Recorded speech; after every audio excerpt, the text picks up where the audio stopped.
The thermometer outside read -32 degrees Fahrenheit on the morning of January 7, 1843.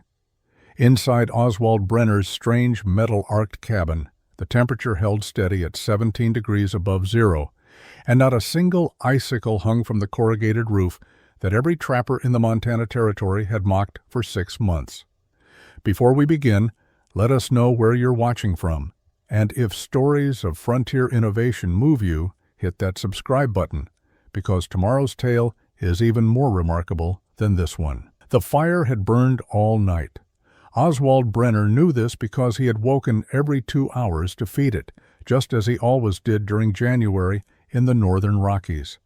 The coal still glowed orange in the stone fireplace when dawn light filtered through the gaps in the log walls. But Ernst Vogel was dead. Oswald found his trapping partner in his sleeping furs, curled against the wall farthest from the fire. Ernst's face held a peaceful expression, his skin pale blue in the morning light. He had simply stopped breathing sometime between the 4th and 6th hour after midnight. The interior temperature of their cabin, despite the fire Oswald had maintained throughout the night, had dropped low enough to kill a sleeping man. The year was 1842. The Rocky Mountain fur trade was in its final decade, though the men working the beaver streams didn't know that yet. Oswald and Ernst had partnered for 3 seasons, trapping the tributaries that fed the Yellowstone River in what would later become southwestern Montana. They were competent trappers, careful with their resources, and experienced enough to survive the dangers that killed younger men. But experience meant nothing against cold that penetrated every gap in a log cabin's walls. Their cabin was typical of the era, logs cut from nearby pines, notched at the corners, stacked to a height of 7 feet. Moss and mud packed between the logs to block wind. A single door hung on leather hinges, one small window covered with oiled rawhide. A stone fireplace Ernst had built during their first autumn using river rocks and clay mortar. The structure had taken them 5 days to complete. It kept out rain and provided shelter from wind. By frontier standards, it was adequate. But adequate wasn't enough when temperatures dropped below zero and stayed there for weeks. Oswald had known the cabin was cold. Every mountain man knew cabins were cold. You woke with frost on your beard. You kept your powder close to your body so it wouldn't freeze. You accepted that winter meant suffering, and you survived by staying tough and keeping fires burning. Ernst's death changed that acceptance into something else. Oswald sat beside his partner's body as dawn strengthened, and instead of grief, he felt a cold rage at the inadequacy of everything he had accepted as normal. The cabin should have protected them. The fire had burned continuously. They had done everything right according to frontier wisdom, and Ernst had frozen to death anyway. Oswald checked the firewood supply after wrapping Ernst's body in canvas. They had burned through 11 logs during the night.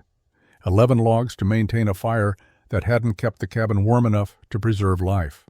He walked outside into air so cold it hurt to breathe and looked at the structure he had helped build. For the first time, he saw it not as shelter, but as a failure of engineering. The logs had gaps between them despite the chinking. He could see daylight through a dozen places where the moss had dried and fallen out.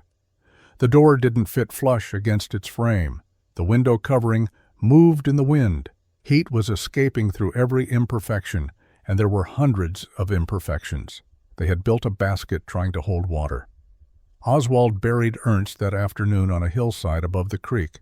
Oswald spent 3 days alone in the cabin after burying Ernst. The fire demanded constant attention. Every 2 hours, day and night, he added wood to keep flames alive. Even with this vigilance, frost formed on the interior walls by morning. He could see his breath inside constantly. His water bucket froze solid overnight, despite sitting 5 feet from the fireplace. He started measuring. Not with instruments, but with careful observation that became obsessive documentation. He counted logs consumed per day, 14 on average when temperatures stayed below zero. He marked the interior wall temperature by pressing his palm against the logs at different distances from the fire. Within 6 feet of the flames, the wood felt neutral.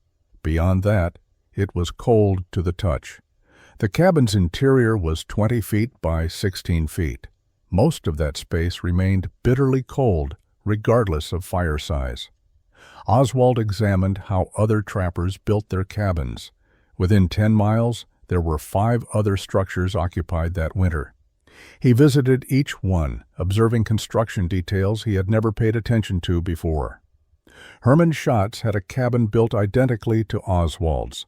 Wilhelm Kunz had used larger logs, but the same notching technique.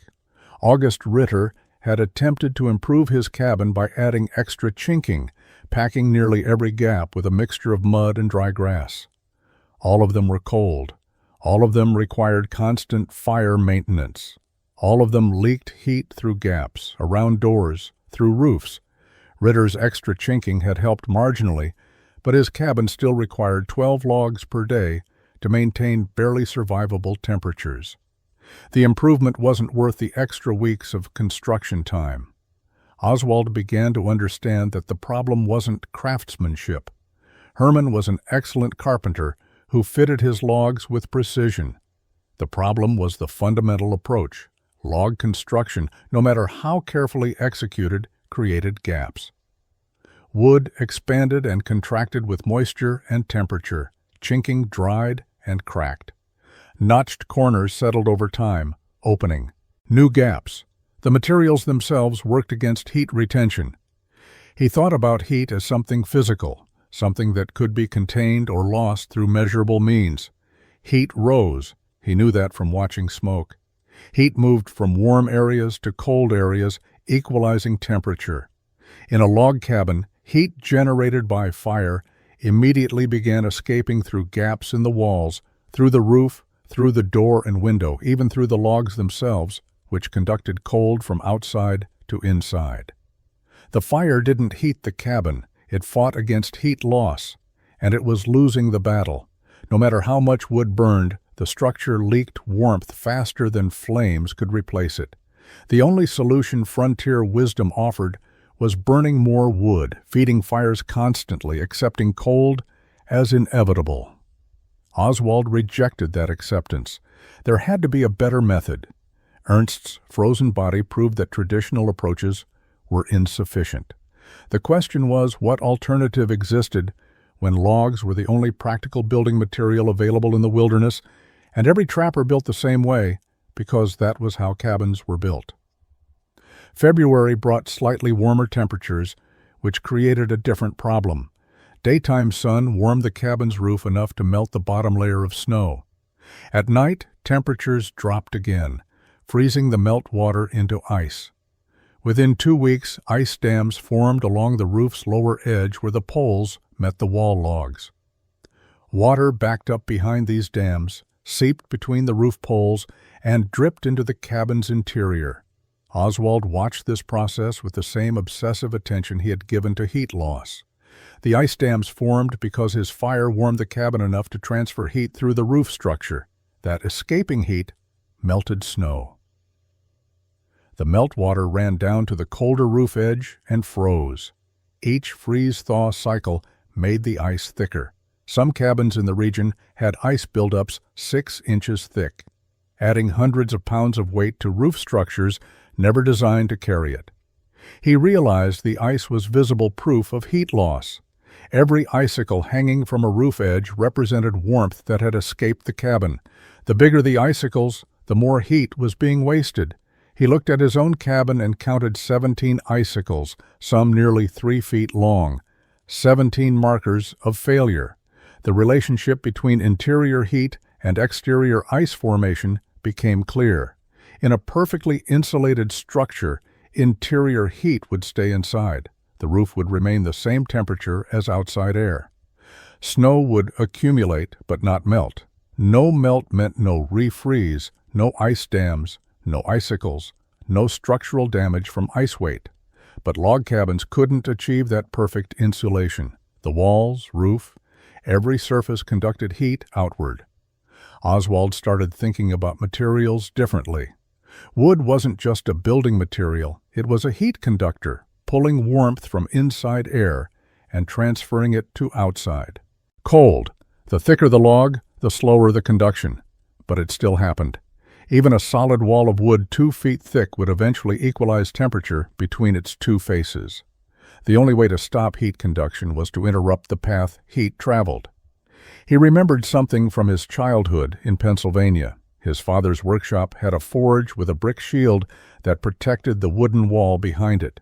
The bricks didn't just block heat, they reflected it back toward the forge. His father had explained that different materials handled heat differently. Some absorbed it, some conducted it, some reflected it. Metal, his father had said, reflected heat if it wasn't thick enough to absorb and conduct it. That memory connected with another observation. Double-walled containers stayed warmer longer than single-walled ones. The cooper in the settlement where Oswald sold his furs used double-walled barrels for transporting certain goods. The air gap between the two walls, the cooper had mentioned, kept contents from freezing or heating as quickly. Air, when trapped and still, was an insulator. Two principles emerged from these thoughts. First, interrupt heat conduction by using materials that reflected rather than conducted. Second, create air gaps that heat couldn't cross easily.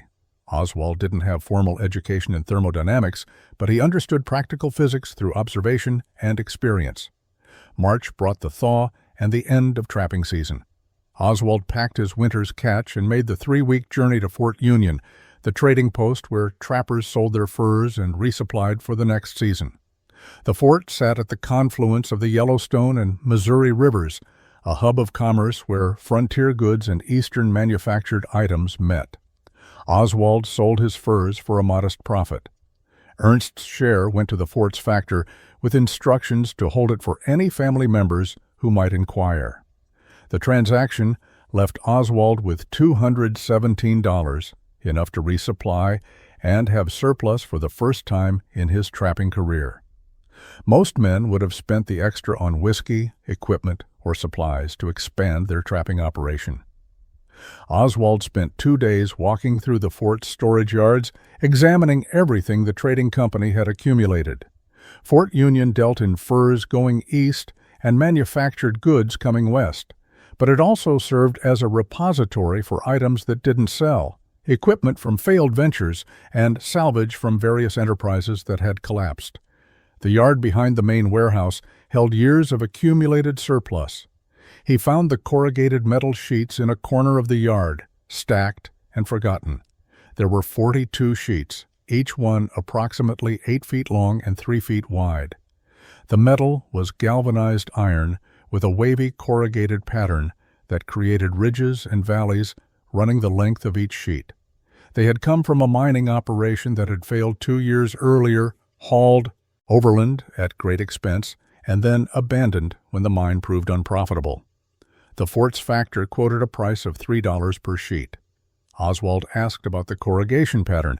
The factor explained that the waves made the thin metal rigid enough to use for roofing or siding without bending or warping.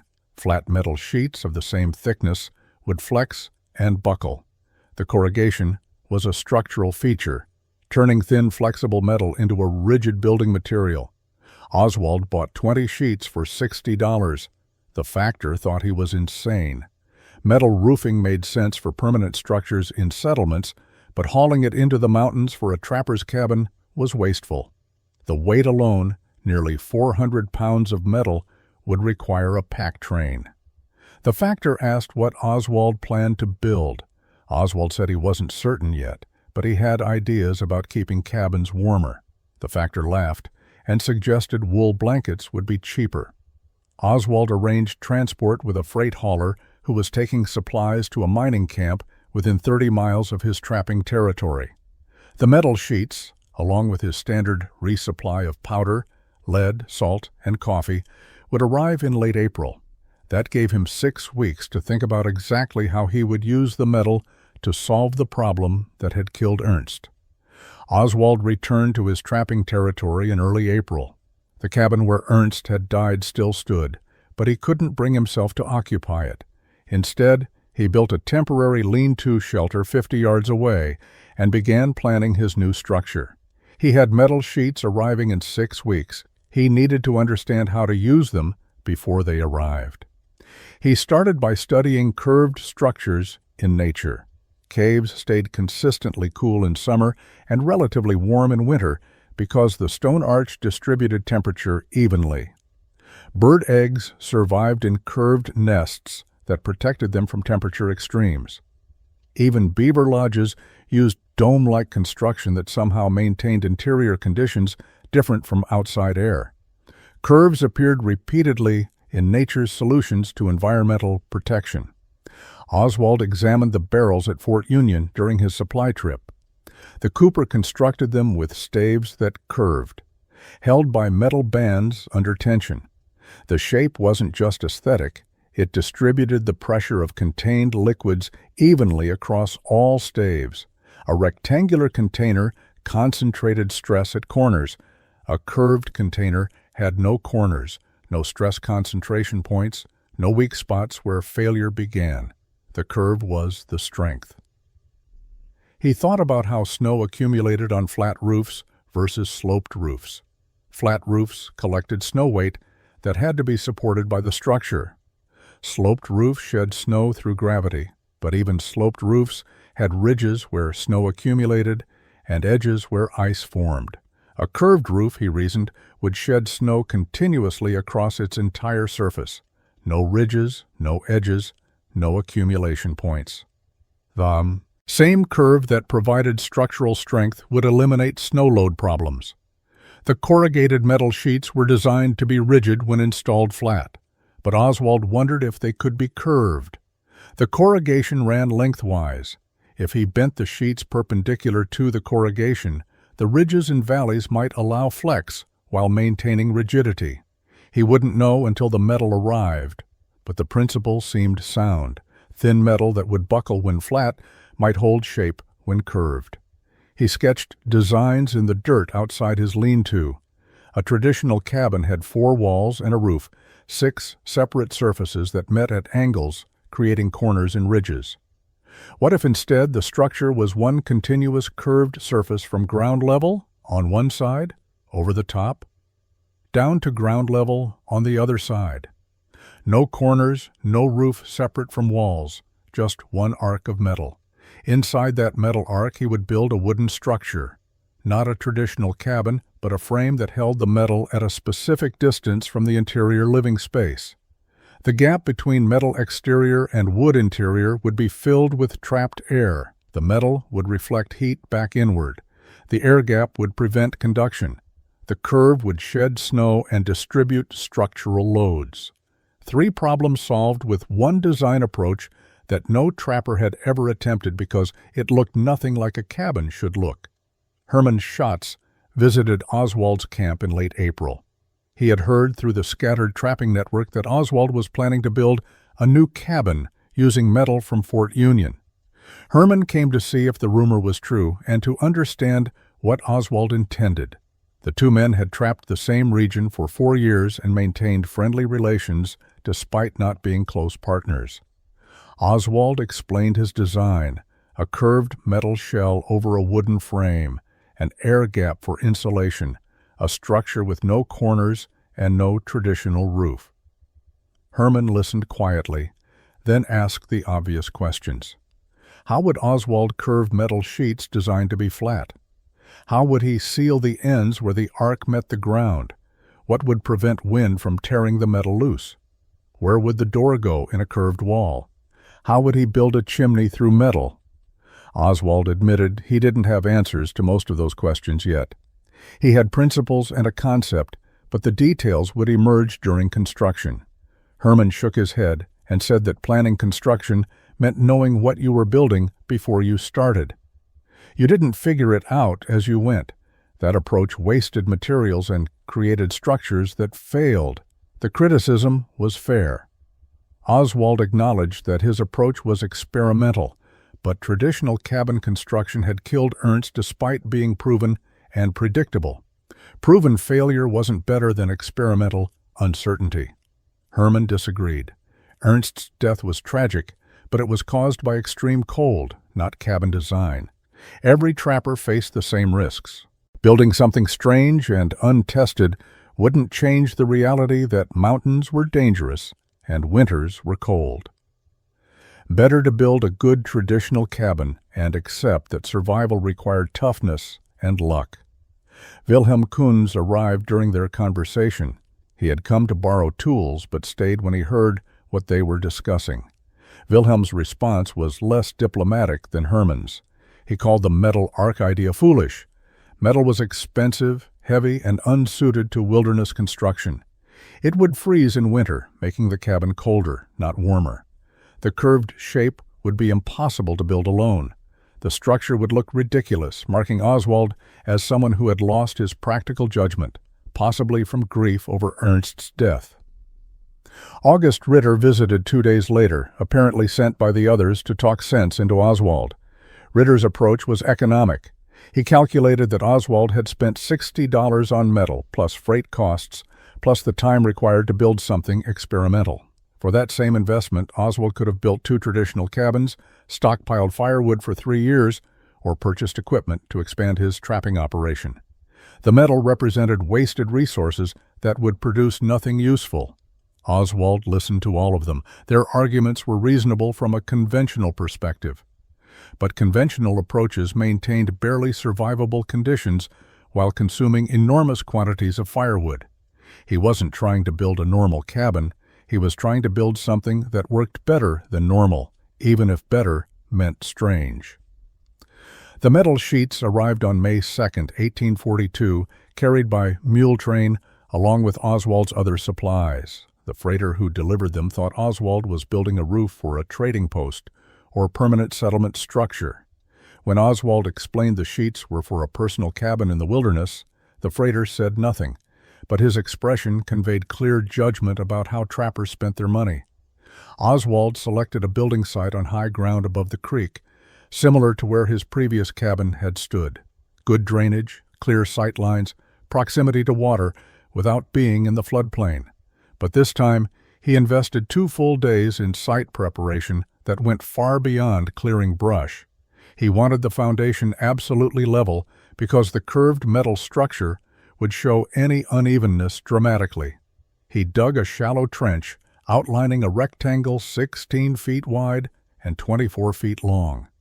The trench was 8 inches deep, following the natural contour of the ground, but leveled carefully using a simple water level he constructed from rubber tubing and a wooden frame. Once satisfied with the level, he filled the trench with river stones, packing them tightly and checking level repeatedly. The stone foundation would prevent ground moisture from rotting the wooden sill logs and would distribute the structure's weight evenly on the bow. Stone foundation, he placed sill logs hewn flat on top and bottom. These weren't round logs, but squared timbers he shaped using a broadaxe, working each piece until it had parallel top and bottom surfaces and consistent thickness. The labor was brutal. Each sill log required a full day of work, but flat surfaces stacked more precisely than round logs, creating a stable base for everything above. The frame structure rose from these sills. Oswald built it like a skeleton, using vertical posts every 4 feet along both long sides, connected by horizontal beams at top and bottom. Cross beams spanned the 16-foot width every 6 feet, creating a rigid framework. Everything was joined using mortise and tenon joints, secured with wooden pegs. He used no nails in the frame, only traditional joinery that would hold indefinitely. The frame looked strange because it wasn't designed to support a traditional roof. The top beams on both long sides were level with each other, both exactly 8 feet above the sill logs. From these beams, the metal would arc over the top, creating a half-cylinder shape. To support the metal arc, Oswald added curved ribs running from one top beam to the other, spaced every 6 feet along the length of the structure. These ribs were small trees he had selected for natural curve, shaped and fitted, so their arc matched the radius he wanted for the metal shell. The entire frame took 3 weeks to complete. Visitors who saw it during construction asked what he was building. The framework looked like a barn skeleton, too large for one person's cabin, too strangely proportioned for any familiar structure. Oswald explained only that it would support a metal covering. Installing the corrugated metal sheets required solving problems Oswald had anticipated, and several he hadn't. The first challenge was curving the sheets to match his frame's arc. The metal was rigid when flat, held straight by the corrugation pattern. Bending it perpendicular to the corrugations compressed the valleys on one side while expanding the ridges on the other. The metal resisted this bending with surprising force. Oswald discovered he could curve each sheet by securing one long edge and gradually applying pressure to bend it over a curved form. He used one of his frame ribs as the bending template, clamping the metal's edge and slowly working along the length, bending a few inches at a time. Each sheet took approximately 2 hours to curve properly. The corrugations allowed the bend while maintaining the metal's rigidity. Once curved, the sheet held its arc shape without support. He started at one end of his frame, attaching the first curved sheet to the top beam on one side, arcing it over the ribs, and securing it to the opposite beam. The corrugated pattern ran perpendicular to the building's length, creating continuous channels that would drain any water from one end to the other. He overlapped each subsequent sheet by 2 corrugation ridges, creating a shingled effect that prevented water infiltration. The overlaps all faced away from prevailing winds. Securing the metal presented another challenge. Nails through the thin sheets created holes that would leak and weaken the metal. Oswald drilled small holes and used wire to tie the metal to the frame ribs, placing attachment points in the corrugation valleys where water wouldn't pool. The wire allowed the metal to expand and contract with temperature changes without tearing loose. Each attachment was time-consuming but created a flexible connection that would last. The curved metal shell began to take shape, one sheet at a time, working from the upwind end toward the downwind end. After installing 10 sheets covering half the structure's length, the shape became undeniably strange. It looked like a massive barrel lying on its side, like industrial architecture transplanted to wilderness, like nothing any mountain man had built before. The metal's galvanized surface reflected sunlight with unnatural brightness. The curved shape violated every aesthetic principle of frontier construction. Wilhelm Kunz visited during the metal installation. He stood silently for several minutes looking at the structure, then said it was the ugliest thing he had seen in the mountains. It looked like a mine storage building, or a military supply depot, not a home. The metal would make noise in wind and rain, announce Oswald's location to everyone within miles, freeze his hands when he touched it in winter, and cook him in summer sun. Hermann's shots came the following day, equally critical. He called it Brenner's Folly, a name that spread through the local trapping community within a week.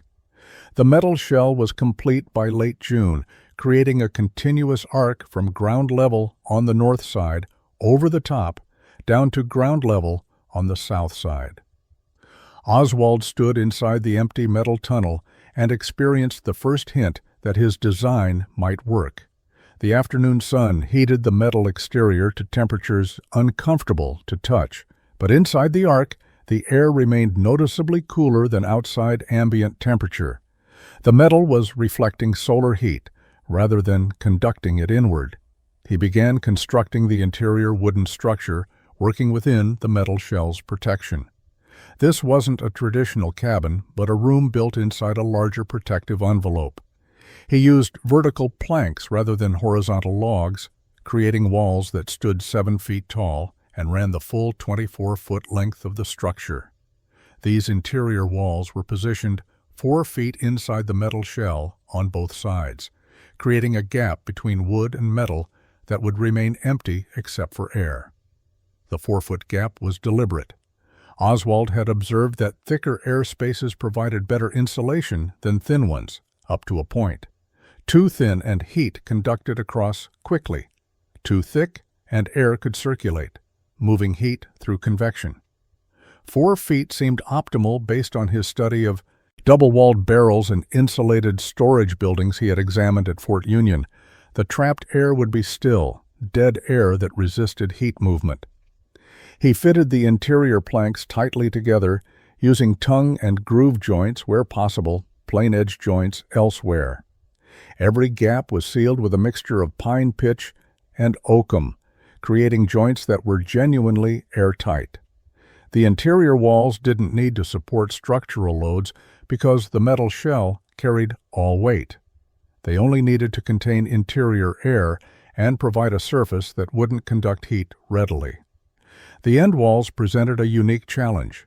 The metal arc created semicircular end openings. Oswald framed these with vertical planks cut to match the curve, creating solid end walls that sealed the interior space. One end wall included a door frame.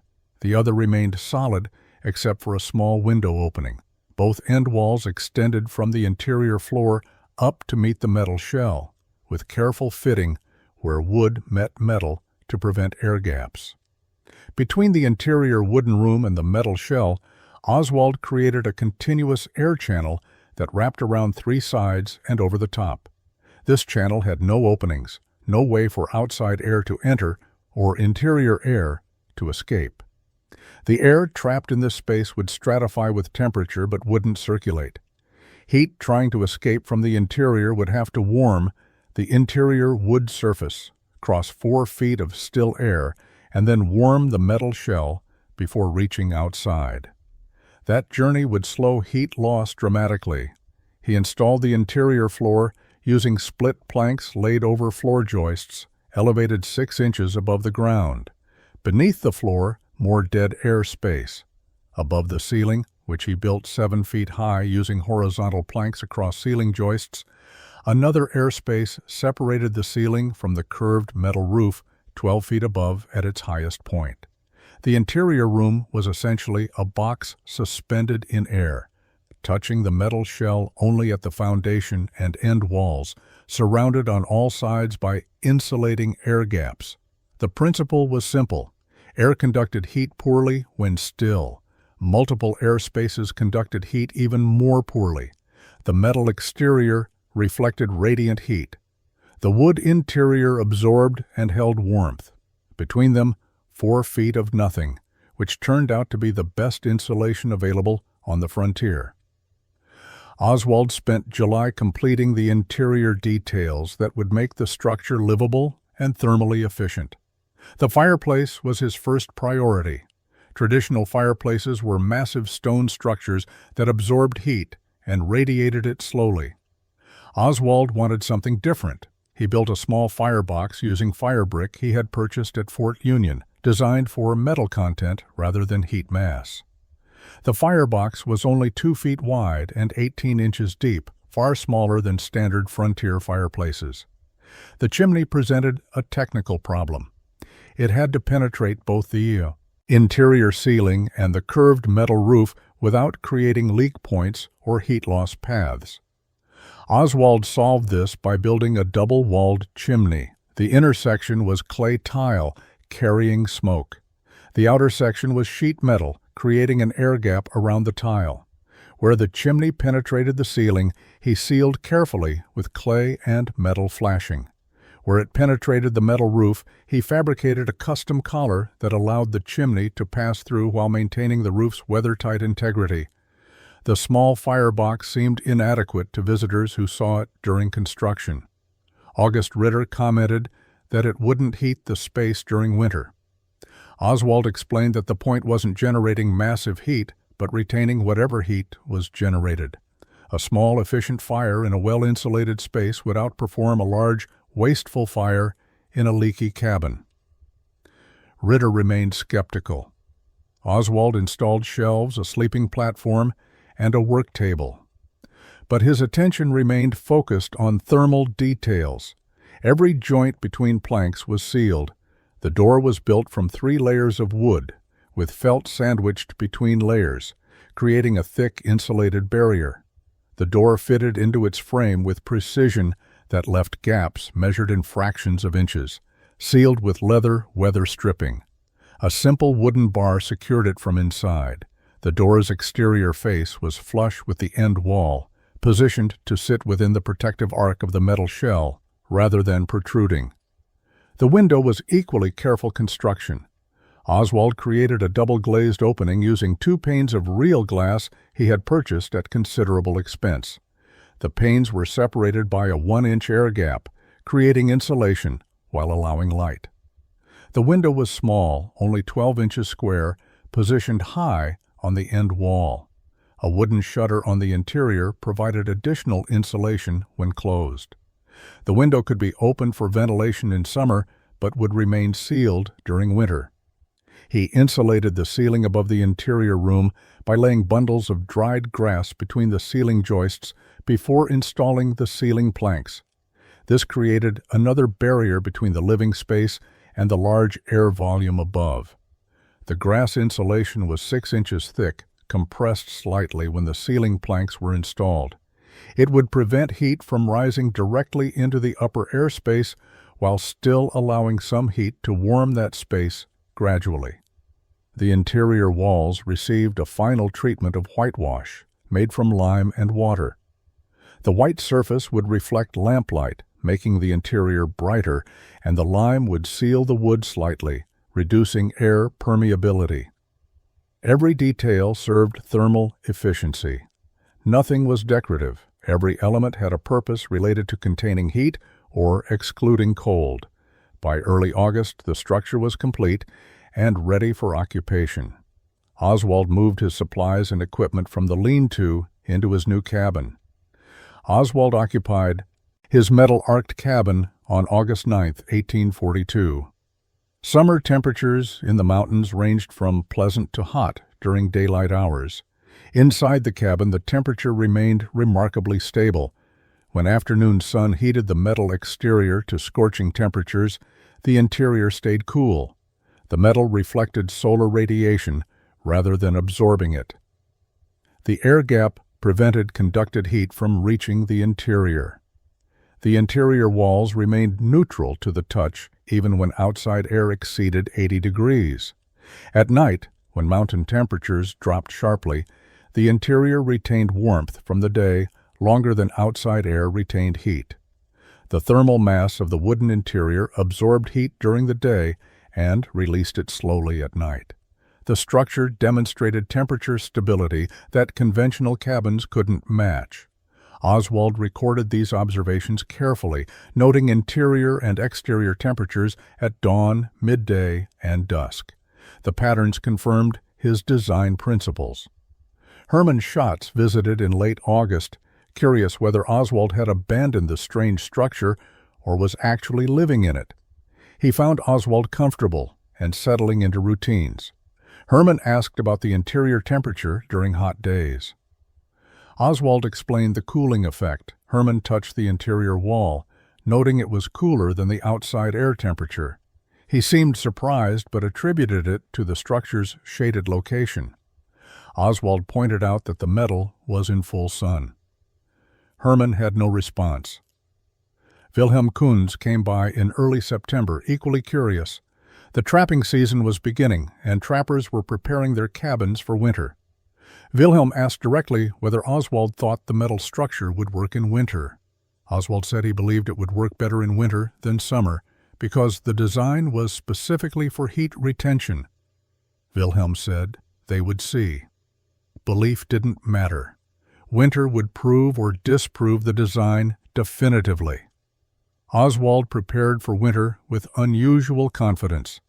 He cut firewood, but far less than previous years. He estimated he would need approximately half the wood he had burned in his previous cabin. Other trappers cut massive stacks, enough to feed fires continuously for 5 months. Oswald's woodpile looked inadequate by comparison. August Ritter commented on this, suggesting Oswald would freeze before January if that was all the wood he prepared. Oswald said he would cut more if needed, but he didn't think it would be necessary. October brought the first cold nights, temperatures dropping below freezing after sunset. Oswald lit his first fire in the small firebox. The fire was modest, using perhaps a quarter the wood he would have burned in a traditional fireplace. The interior warmed quickly. Within an hour, the temperature was comfortable. He let the fire burn down to coals overnight, rather than feeding it continuously. In the morning, the interior was cool but not frigid. The structure had retained significant heat through the night without active fire. He documented the results carefully. Interior temperature at sunset had been 58 degrees. Exterior temperature was 31 degrees. By morning, interior temperature was 46 degrees while exterior had dropped to 19 degrees. The cabin had lost 12 degrees over 8 hours with no fire. His previous cabin would have lost 30 degrees in the same conditions, despite a maintained fire. The early results suggested the design worked, but October cold wasn't the real test.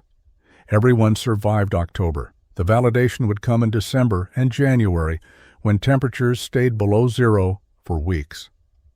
December arrived with temperatures that started cold and grew colder. By the second week, daytime highs remained below zero. Nighttime temperatures dropped to -15, then -20, then lower. This was typical mountain winter, the season that killed unprepared men and tested everyone's endurance. Trappers hunkered in their cabins, burned wood continuously, and waited for the cold to break. Oswald maintained his small fire, burning approximately 6 logs per day. The interior temperature held between 50 and 60 degrees when the fire was active, dropping to the low 40s overnight. He was comfortable. He wore normal clothing inside. His water didn't freeze. He slept without needing excessive furs. The cabin's performance exceeded even his expectations. The metal exterior was freezing cold, conducting away heat from outside air. But inside the protective envelope, warmth accumulated and persisted. On December 18th, Herman Schatz appeared at Oswald's door. He was shivering despite heavy furs, having walked from his cabin half a mile away. He asked to warm himself by Oswald's fire. Oswald invited him in. Herman stepped through the door and stopped, visibly surprised by the interior temperature. He removed his outer coat within minutes.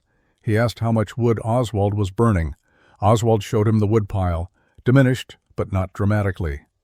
Herman calculated daily consumption and confirmed it was less than half what his own cabin required. Herman examined the interior, touching walls, checking gaps around the door and window, looking at the small fireplace. He asked about condensation. In his own cabin, moisture from breathing and cooking condensed on cold interior walls, creating frost that melted during the day and made everything damp. Oswald's walls showed no condensation. The interior wood surface stayed warm enough that moisture couldn't condense. Herman asked about ice on the roof. Oswald invited him outside. They stood in brutal cold examining the metal roof. The snow coverage was pristine, undisturbed except by wind. No melting patterns, no icicles, no ice dams. The metal was the same temperature as the outside air because no heat was escaping through it to cause melting. Herman's own cabin had icicles 18 inches long, hanging from every roof edge, proof that his fire's heat was escaping continuously. The contrast was undeniable. Herman asked the obvious question, how much would it cost to build a similar structure? Oswald calculated materials, freight, and time, roughly $100 and 6 weeks of labor. Herman said that was expensive but possibly worthwhile if it performed as demonstrated through full winter. He would wait until spring to decide, but he was impressed. Wilhelm Kunz needed to see this. August Ritter needed to see this. The trappers who had mocked the design needed to understand that Oswald had solved a problem they all suffered from. On December 23rd, the temperature dropped to -32 degrees Fahrenheit, the coldest night of that winter. Oswald maintained his fire at normal levels. The interior temperature reached 61 degrees in the evening, dropped to 49 degrees by morning. Outside, the thermometer read -32. The differential was 81 degrees. Oswald's cabin was 81 degrees warmer than outside air, maintained by a fire that consumed 6 logs in 24 hours. The severe cold persisted through January of 1843. Temperatures remained below zero for 17 consecutive days, with several nights dropping below -20. This was the weather that defined frontier survival, the conditions that separated competent trappers from dead ones. Oswald monitored his cabin's performance with the same careful documentation he had maintained since construction. The results were consistent and remarkable. His daily wood consumption averaged 6 logs during the coldest period. Each log was approximately 16 inches long and 8 inches in diameter, standard firewood dimensions. 6 logs per day meant his fire burned continuously but at low intensity, providing steady heat rather than dramatic flames. The small firebox design prevented waste. Every bit of heat generated stayed inside the structure rather than escaping up an oversized chimney or through gaps in construction. Interior temperature fluctuated between 48 and 63 degrees depending on fire activity and time of day. When Oswald loaded the firebox in the evening, temperature climbed to the low 60s within 2 hours. Overnight, as coals burned down, temperature gradually dropped to the high 40s. By morning, the cabin was cool, but nowhere near freezing. He rebuilt the fire, temperature climbed again, and the cycle continued. The thermal stability was unprecedented in frontier housing. Hermann Schatz visited twice more during January, bringing Wilhelm Kunz and August Ritter on the second visit. All 3 men were burning 12 to 15 logs per day in their traditional cabins and still suffering from cold. Their interior temperatures hovered around 40 degrees with active fires, dropping to near freezing overnight. They wore heavy clothing inside constantly. Water buckets froze. Condensation created frost on walls. The comparison to Oswald's cabin was stark. August Ritter asked technical questions. Where exactly was the insulation? How did air gaps work? Why didn't the metal conduct cold inward? Oswald explained the principles as he understood them. Heat moved through materials by conduction, through air by convection, and through empty space by radiation. The metal shell stopped radiation by reflecting it. The air gaps stopped conduction by interrupting direct material contact. Still, air stopped convection by preventing movement. 3 separate mechanisms working together created insulation superior to any single method. Wilhelm Kunz remained skeptical of one claim. Oswald said he was using half the firewood of traditional cabins. Wilhelm counted the remaining wood in Oswald's pile and compared it to his own consumption records.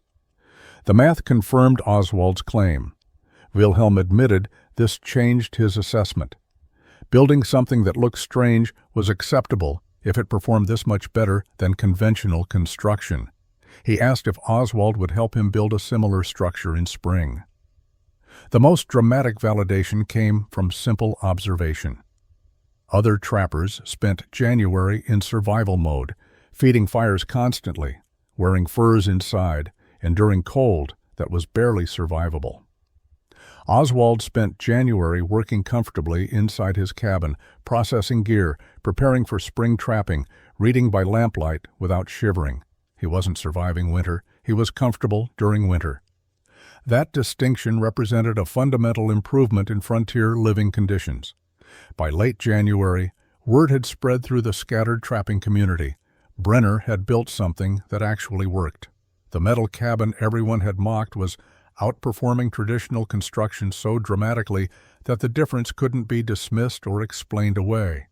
The strange design wasn't folly, it was innovation.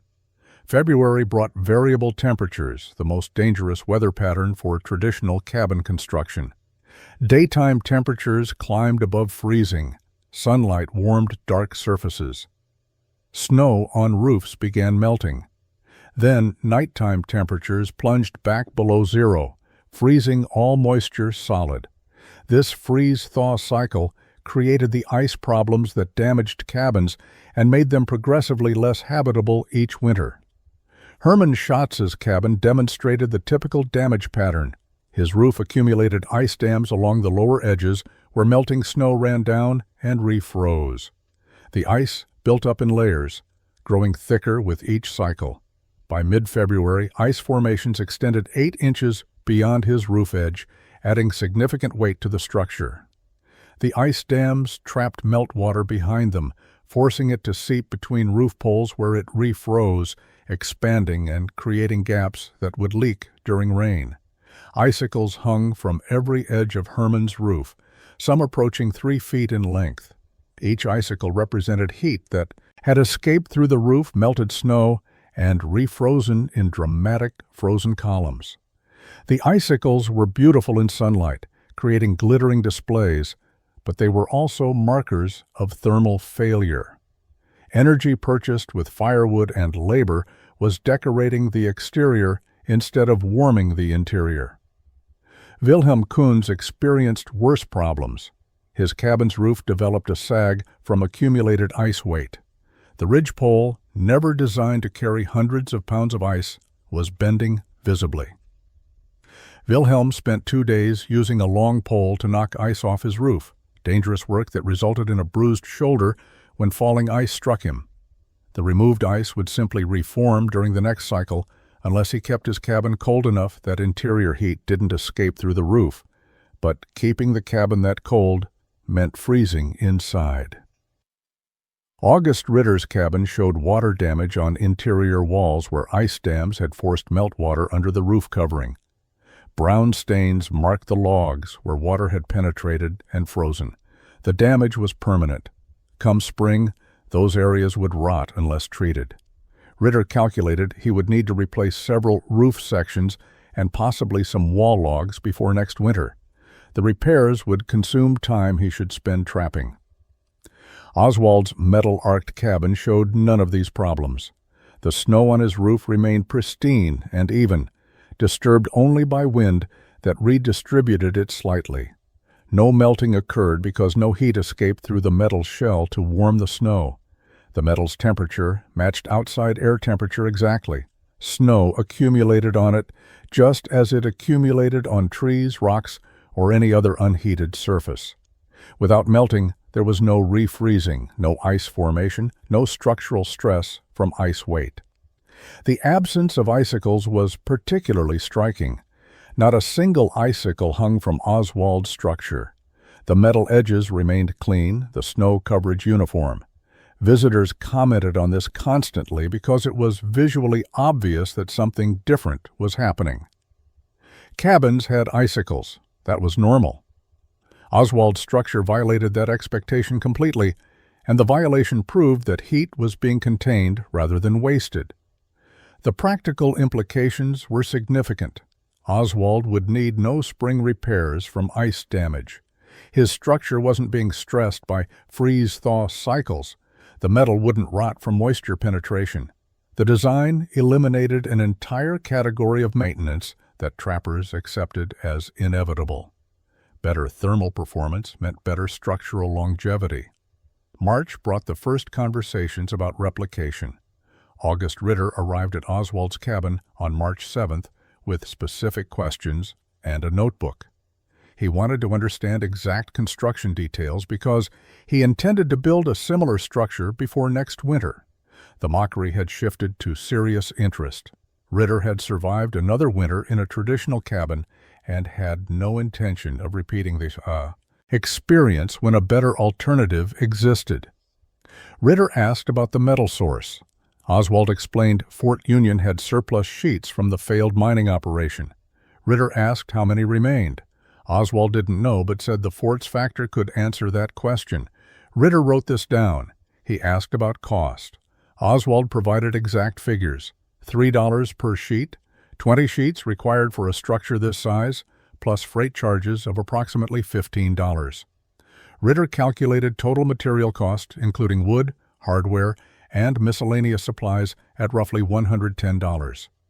The financial analysis was critical. Ritter earned approximately $200 per year from trapping in good years. Investing half his annual income in housing was significant, but Ritter was thinking long-term. Reduced firewood consumption saved labor. No ice damage saved repair costs and time. Improved comfort meant better health and productivity. The structure would last decades rather than needing replacement every 5 years. Spread across 10 years, the investment became reasonable. Ritter wanted to understand construction sequence. Oswald walked him through the process step by step. Foundation preparation, frame construction, metal curving and installation, interior wall building, finishing details. Ritter took notes on everything. How deep was the foundation trench? What spacing between frame posts? What radius for the metal curve? How was the chimney sealed? Every technical detail mattered because Ritter intended to work alone, as Oswald had, and couldn't afford mistakes that wasted expensive materials. The conversation revealed how thoroughly Ritter had thought through his decision. He had selected a building site near his current cabin. He had calculated that construction would take 6 to 8 weeks, meaning he needed to start in late April to finish before fall trapping season. He had already arranged to sell his entire spring fur catch to fund materials. This wasn't casual interest. This was committed planning based on having watched Oswald's cabin perform through an entire winter. Oswald offered to help with construction, particularly the metal installation, which required techniques Ritter hadn't used before. Ritter accepted gratefully. 2 men could curve and position metal sheets much more easily than one. The offer of assistance removed one of Ritter's concerns about attempting construction alone. Oswald had another motive beyond neighborly help. He wanted to see if his design could be successfully replicated by someone else. If Ritter could build a functional version, that would prove the technique was transferable rather than dependent on Oswald's specific skills. Hermann Schatz visited the following week with similar questions. Wilhelm Kunz came 3 days after Hermann. By late March, all 3 of Oswald's nearest neighbors had committed to building metal arched cabins before next winter. The design that had been mocked 8 months earlier was now being adopted by the same men who had called it foolish.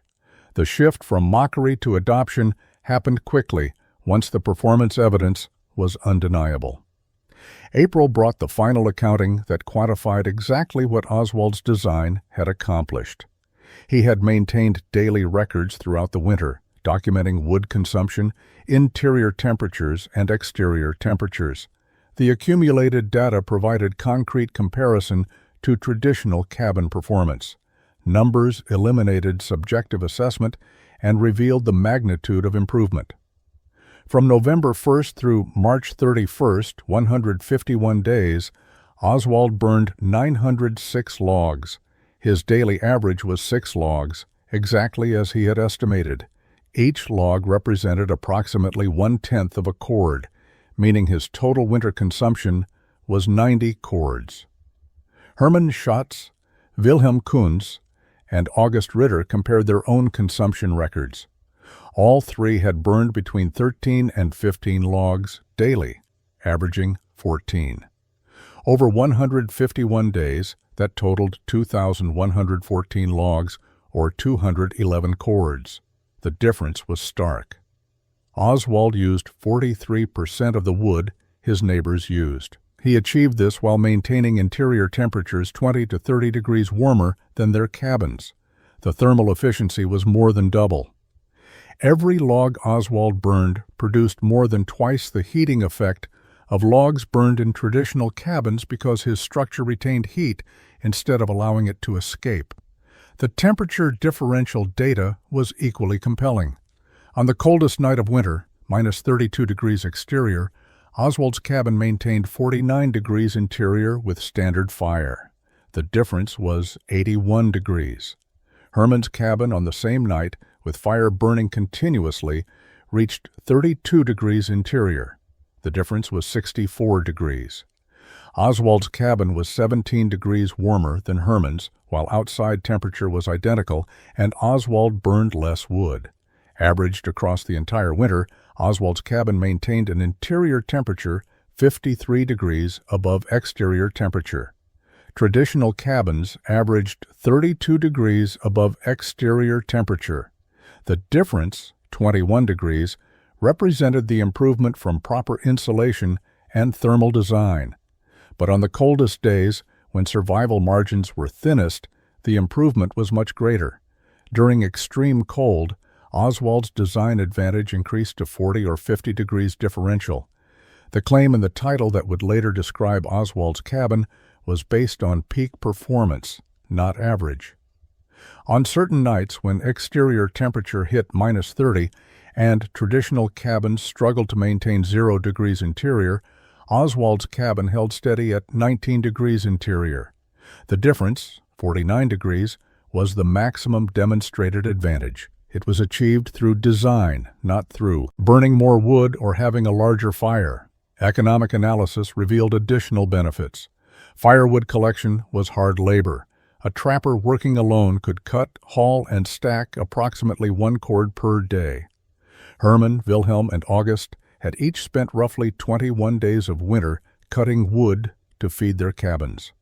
Oswald spent 9 days. He saved 12 days of hard labor, time he used for equipment maintenance, reading, and planning next season's trap lines. The productivity advantage compounded the thermal advantage. Health impacts were harder to quantify, but significant. Oswald remained healthy all winter. No frostbite, no respiratory problems from breathing freezing air inside, no exhaustion from constant fire tending. Herman developed a persistent cough from cold exposure. Wilhelm suffered minor frostbite on his fingers. August dealt with chronic fatigue from interrupted sleep to maintain fires. Better housing directly improved health outcomes. Spring of 1843 brought construction activity unprecedented in the region's trapping community. August Ritter began building his metal-arched cabin in late April, following Oswald's design closely. Hermann Schatz started in early May. Wilhelm Kunz waited until June, allowing him to observe the others' progress and learn from their challenges. All three purchased corrugated metal sheets from Fort Union's remaining surplus stock. Oswald helped each man with the critical metal installation phase. The techniques he had developed through trial and error became standardized procedures. Metal sheets were curved using wooden forms matching the desired arc radius. Installation proceeded from one end to the other with consistent two-ridge overlap. Wire attachments in corrugation valleys prevented leaks and allowed thermal expansion. The process that had taken Oswald weeks of experimentation now took days with experienced guidance. Variations emerged as each builder adapted the design to his circumstances. August Ritter built a smaller structure, 20 feet long instead of 24, using fewer metal sheets and reducing cost. Hermann Schatz added additional interior insulation, packing dried moss between wall studs before installing planking. Wilhelm Kunz modified the chimney design using double-wall construction throughout, rather than just at roof penetration. Each variation maintained the core principles while adjusting details. By autumn of 1843, 4 metal-arched cabins stood in the region. The trappers who occupied them prepared for winter with confidence their neighbors lacked. Word spread through the broader trapping network during fall rendezvous and trading post visits. Men from distant territories heard about the strange metal cabins that stayed warm with half the firewood. Some dismissed the stories as exaggeration. Others traveled to see for themselves. The winter of 1843 to 1844 validated the replicated design. August Ritter's cabin performed nearly identically to Oswald's despite being smaller. Hermann's moss insulation provided marginal additional benefit. Wilhelm's chimney worked slightly better than the original design. All 3 men survived winter in comfort, using dramatically less wood than traditional cabins required, suffering no ice damage, maintaining healthy interior temperatures. Adoption accelerated. During 1844 and 1845, 11 more metal-arched cabins were built across Montana and Wyoming territories. Builders introduced further modifications. Some used salvaged metal from different sources. Others experimented with different interior finishes. A few combined the metal arc concept with partial stone construction for additional thermal mass.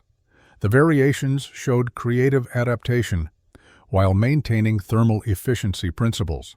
Fort Union's surplus metal stock depleted by 1846.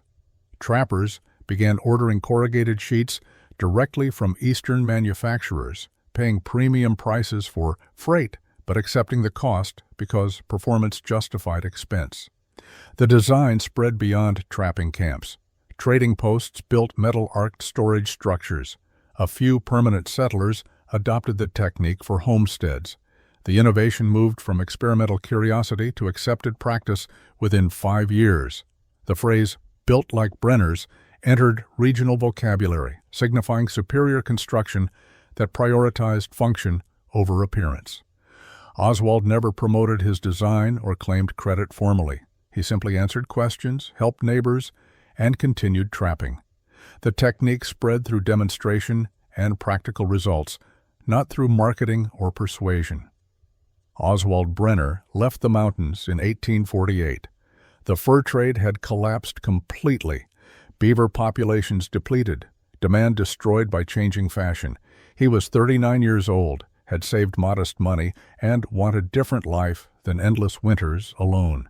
He traveled to Oregon Territory where land was available under provisional government claims. He selected a valley farm location, built a cabin using his thermal design principles adapted to milder climate, and began farming. He married in 1849 a widow named Catherine Werner, who had traveled the Oregon Trail with her family. They had 3 children over the next 8 years. Oswald rarely spoke about his trapping years. To his family, he was a farmer who had come west early and succeeded through steady work. His children knew nothing about metal-arced cabins or innovations that had changed frontier construction. In the mountains he had left, his cabin remained standing. A prospector occupied it during the 1850s gold rush, appreciating the warmth without knowing who had built it. A hunting guide used it in the 1860s. A homesteading family lived there during the 1870s. The structure required minimal maintenance over decades. The metal didn't rot. The frame stayed solid. The thermal performance remained excellent. Other metal-arced cabins scattered across Montana and Wyoming likewise persisted. Some were maintained and occupied continuously. Others sat abandoned but intact, waiting for new inhabitants. Traditional log cabins from the same era collapsed, rotted, or required complete rebuilding. The metal structures endured because their design prevented the ice damage and moisture problems that destroyed conventional construction. Historians later estimated that approximately 40 metal-arced cabins were built between 1842 and 1855, based on trading post records of metal sheet sales and scattered documentation. The exact number remains uncertain because many builders kept no records and some cabins existed in remote locations that went undocumented. What's certain is that the design saved lives by providing reliable winter shelter in extreme conditions. Oswald died in 1873 at age 64 on his Oregon farm, surrounded by family, who mourned a man they knew as a quiet farmer. His obituary in the local newspaper mentioned his early years as a trapper, but said nothing about cabin design or innovation. He was buried in a small cemetery outside Salem. His gravestone gave his name, birth, and death dates, and identified him as a beloved husband and father. In Montana, a photograph from 1882 shows a metal-arced cabin still occupied, still functional, 40 years after Oswald built the first one. The occupant didn't know the builder's name. The structure was simply there, proven and practical, requiring no attribution. That anonymity was perhaps the truest measure of success. Good ideas persist not through fame, but through continued use.